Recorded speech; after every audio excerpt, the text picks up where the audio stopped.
کی وجہ سے اللہ نے میری مغفرت فرمائی،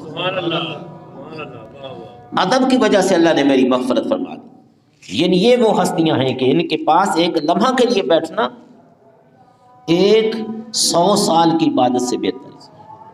اور آگے فرماتے ہیں کہ یک زمانہ صحبت با انبیاء بہتر از 1000 سالہ تحت بے رہا، کہ انبیاء کرام کے پاس بیٹھنا 1000 سال کی بے ریا عبادت سے بہتر ہے۔ یعنی ان کی شان کیا ہوگی کہ جنہیں انبیاء کرام کی صحبت حاصل ہوگی۔ اور آگے فرماتے ہیں کہ یک زمانہ صحبت با مصطفیٰ صلی اللہ علیہ وآلہ وسلم، یک زمانہ صحبت با مصطفیٰ صلی اللہ علیہ وآلہ وسلم بہتر از 1,00,000 سالہ تحت بے ریا، یعنی 1,00,000 سال کی عبادت سے، بے ریا عبادت سے امام الانبیاء صلی اللہ علیہ وسلم کی بارگاہ عالیہ میں بیٹھنا یہ بہتر ہے۔ سبحان اللہ۔ تو اندازہ لگا لے کہ صحابہ کرام کی کیا عظمت و شان ہوگی۔ یعنی یہ وہ ہستیاں ہیں۔ یہ حدیث قدسی ہے، ان نبی ہریرہ قال قال رسول اللہ صلی اللہ علیہ وآلہ وسلم ان اللہ تعالی، بے شک اللہ تعالیٰ فرماتا ہے، قال من عاد لی ولیا فقد اذنتہ بالحرب، فرمایا جس نے میرے کسی ولی کے ساتھ عداوت کی، بغض کیا، حسد کیا، ان کے بارے میں بکواس کی، کسی بھی میرے ولی کے بارے میں، فرمایا میں اس کے لیے اعلان جنگ کرتا ہوں۔ فقد حزنتہ بالحرب، اس کو میں چیلنج کرتا ہوں، اس کے لیے اعلان جنگ ہے میرا۔ یہ اتنی بڑی وعید ڈانٹ ڈپٹ ہے کہ اللہ تعالیٰ نے کسی مسئلے پر بھی اتنی وعید ڈانٹ ڈپٹ نہیں فرمائی، صرف 2 مسئلوں پر۔ ایک سود کے بارے میں فرمایا جو سودی کاروبار کرتا ہے اور سود کا لین دین کرتا ہے، اگر وہ اس سے باز نہیں آتا اس کے ساتھ میرا اعلان جنگ ہے۔ اور دوسرا فرمایا کہ جو میرے ولیوں کی بے ادبی کرے، گستاخی کرے، فرمایا ان کے ساتھ میرا اعلان جنگ ہے۔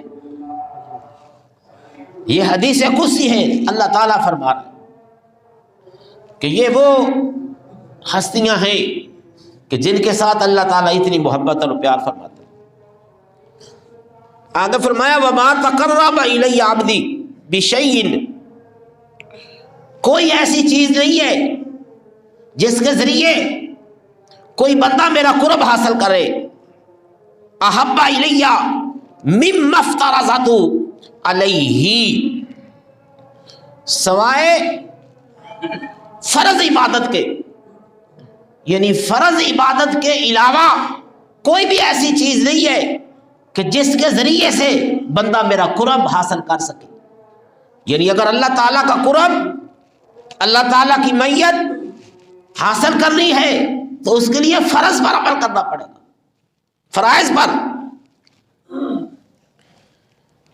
یعنی فرائض عبادتوں کے دوسرے ذریعے سے مجھ سے قریب ہونا مجھے زیادہ پسند نہیں ہے۔ یعنی فرض نماز کو چھوڑ کر کسی اور عبادت کے ذریعے میرا قرب حاصل کرے، فرمایا مجھے یہ پسند نہیں ہے۔ سب سے زیادہ جو مجھے چیز پسند ہے وہ ہے فرض کے ذریعے میرا قرب حاصل کرے، فرض کے ذریعے، یعنی فرض عبادت، نماز فرض ہے، اس فرض عبادت کے ذریعے میرا وہ قرب حاصل کرے۔ یہ نہیں کہ نماز کو چھوڑ دے اور کہے کہ میں اللہ کا ولی ہوں، میں اللہ کا قرب حاصل، میں اللہ کے قریب ہوں، یہ ہو ہی نہیں سکتا۔ فرمایا فرض نماز چھوڑ کر کوئی بندہ اللہ کا قرب حاصل نہیں کر سکتا، اس کے لیے پہلے یہ فرض عبادت پر عمل کرنا پڑے گا۔ اور یہ فرض عبادت وہ ہے، فرمایا فرض وہ عبادت ہے جس میں بندہ خدا کو چاہتا ہے، بندہ خدا کو چاہتا ہے۔ اور فرمایا نفل عبادت وہ ہے جس میں خدا بندے کو چاہتا ہے۔ یعنی فرض عبادت کرو گے آپ خدا کو چاہ رہے ہیں، اور نفل کرو گے تو اللہ تمہیں چاہے گا۔ یعنی پہلے فرض ہے بعد میں نفل ہے، یہ نہیں کہ نفلوں پر زور ہے اور فرضوں کے پر عمل ہی کوئی نہیں۔ اور آج یہ معاملہ ہے ایسا ہی ہے کہ فرضوں پر ہمارا اتنا زور نہیں ہے جتنا فرضوں کے علاوہ چیزوں پر زور ہے. نماز فرض ہے لیکن فرض کو نہیں ادا کرنا، نوافلوں پر زور ہے. حج فرض ہے، حج ادا نہیں کرنا، عمرے پر زور ہے. حج فرض ہے، حج ادا نہیں کرنا، عمرے پر زور ہے کہ عمرہ کرو. ہاں آپ نے حج کر لیا ہے پھر آپ کے لیے عمرے کا زیادہ ثواب ہے، اور اگر آپ نے حج نہیں کیا تو عمرے کا کچھ ثواب نہیں آپ کو ملے گا، بلکہ آپ یعنی مقید ہو جائیں گے کہ آپ حج کریں. یہاں پر حج فرض ہو گیا. زکوٰۃ فرض ہے، زکوٰۃ نہیں دیتے، صدقہ خیرات بڑا کرتے، یعنی یہ معاملہ چل رہا ہے. اللہ تعالیٰ فرما رہا ہے کہ بہترین چیز جس سے تم میرا قرب حاصل کر سکتے ہو وہ فرض ہے. اور اس فرض ہی کے بارے میں کل قیامت کے بعد دن پوچھا جائے گا. سب سے پہلے سوال بھی نماز کے بارے میں ہوگا، نماز کے بارے میں. اور اللہ تعالیٰ سے یہ فرمایا ہے وَأَقِيمُوا الصَّلَاةَ وَآتُوا الزَّكَاةَ وَارْكَعُوا مَعَ الرَّاكِعِينَ. قائم کرو نماز کو اور ادا کرو زکوٰۃ کو. وَارْكَعُوا مَعَ الرَّاكِعِينَ، اور رکوع کرو رکوع کرنے والوں کے ساتھ. یعنی باجماعت. آگے دیکھتے ہیں کہ باجماعت کی کتنی فضیلت. قرآن پاک میں ایک اور جگہ پر ہے فی جنت یتساءلون عن المجرمین. جب جنتی لوگ جنت میں چلے جائیں گے تو وہ مجرمین سے پوچھیں گے ما سلککم فی سقر، اے جہنمیوں تم جہنم میں کیوں گئے ہو، جہنم میں تم کیوں گئے ہو. آگے سے وہ جواب دیں گے جہنمی وَلَمْ نَكُ مِنَ الْمُصَلِّينَ، ہم نماز نہیں پڑھتے تھے، ہم نماز نہیں پڑھتے تھے. یعنی نماز نہ پڑھنا انسان کو جہنم میں لے جائے گا. وَلَمْ نَكُ نُطْعِمُ الْمِسْكِينَ، اور ہم مسکینوں کو کھانا بھی نہیں کھلاتے تھے. جو غریب ہے، مسکین ہے اور مستحق ہے اس کی مدد بھی کرو، اس کو کھانا بھی کھلاؤ. وہ کہیں گے کہ ہم نماز نہیں پڑھتے تھے، ہم مسکینوں کو کھانا نہیں کھلاتے تھے، اس وجہ سے ہم جہنم میں چلے گئے.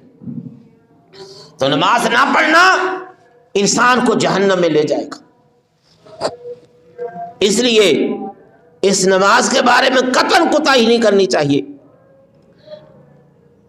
اور فرمایا ہر چیز کی ایک علامت ہوتی ہے، اور ایمان کی علامت نماز ہے. ایمان کی علامت نماز ہے، اور یہی وہ نماز ہے جس کے بارے میں حضور نبی کریم صلی اللہ علیہ وآلہ وسلم کی بے شمار احادیث مبارکہ ہیں. فرمایا الصلاۃ عماد الدین، نماز یہ دین کا ستون ہے.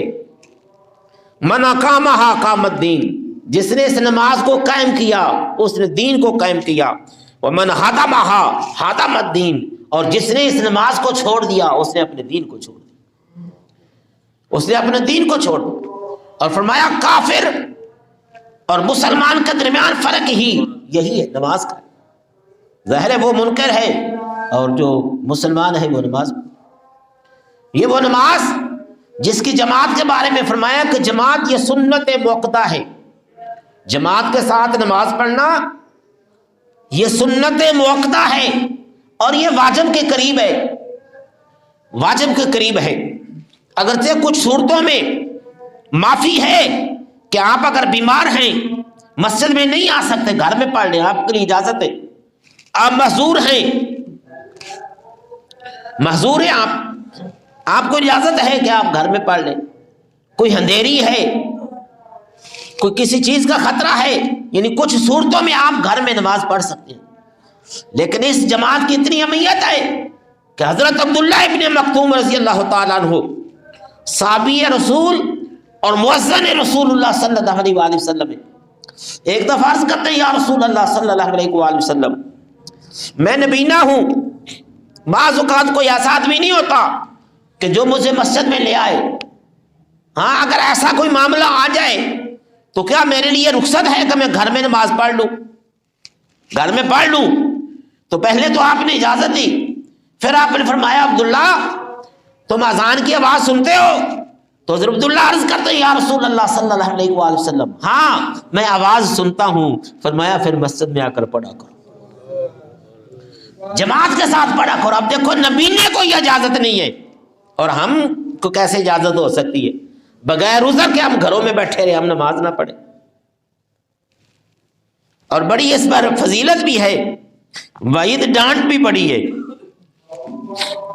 فضیلت تکبیر اولیٰ کی. فرمایا دنیا و معافی سے, دنیا و معافی سے, یہ ساری دنیا اور اس کے اندر جو کچھ ہے اس ہر چیز سے بہتر تکبیر اولیٰ کے ساتھ امام کے ساتھ نماز پڑھنا ہے. تکبیر اولیٰ کے ساتھ امام کے ساتھ نماز پڑھنا دنیا اور دنیا میں جو کچھ ہے ہر شے سے بہتر. اور دوسری جگہ میرے سونے محبوب نے ارشاد فرمایا کہ امام کے ساتھ باجماعت نماز ادا کرنا, فرمایا حرم پاک خانہ کعبے میں 100 اونٹ ذبح کرنے سے یہ بہتر ہے. 100 اونٹ ذبح کرنے سے یہ بہتر ہے کہ تم باجماعت امام کے ساتھ نماز پڑھو. اور میرے سونے محبوب نے ارشاد فرمایا کہ اکیلے نماز پڑھنے اور باجماعت نماز پڑھنے سے یعنی فرق. فرمایا اکیلے نماز پڑھو گے ایک ہی نماز کا ثواب ملے گا, لیکن اگر باجماعت نماز پڑھو گے اللہ تعالیٰ 27 اور 25 نمازوں کا ثواب عطا فرمائے. یہ برکتیں. اور حضرت ابو سعید خدری رضی اللہ تعالیٰ عنہ سے یہ روایت ہے, ماشاءاللہ آپ تو سارے پڑھتے ہیں لیکن چلو پھر بھی اگر کوئی کمی پیشی ہے کوتاہی اس کو بھی دور کریں. باجماعت بغیر کسی عذر. فرمایا رجال اللہ تلہم تجارت ولا بیع عن ذکر اللہ. فرمایا مرد تو وہ ہیں, اللہ تعالیٰ فرما رہے ہیں مرد تو وہ ہیں رجال اللہ تلہم تجارت ولا بیع, کہ نہ تجارت اور نہ بیع خرید و فروخت, یعنی نہ دفتر نہ کارخانہ نہ فیکٹری نہ دکان.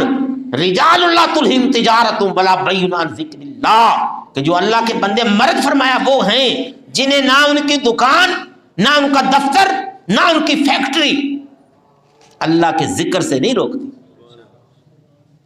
اللہ کے ذکر سے نہیں روکتی. یہ میرا رب فرما رہا ہے میرا ذکر کرو, اور ہم دعائیں کراتے ہیں میرے لیے دعا کرو کہ اللہ میرے رزق میں برکت فرما دے. دعا کرو میرے کاروبار میں, میرا کاروبار نہیں چل رہا. کاروبار کا بھٹا تو ہم نے خود بہایا ہوتا ہے, چلے گا کہاں. اللہ تعالیٰ نے سورہ انفال کے اندر ارشاد فرمایا الذین یقیمون الصلاۃ ومما رزقناہم ینفقون. فرمایا وہ لوگ جو نماز پڑھتے ہیں اور اللہ کے راستے میں خرچ کرتے ہیں. اولئک ھم المؤمنون حقا. فرمایا یہی سچے ایمان والے.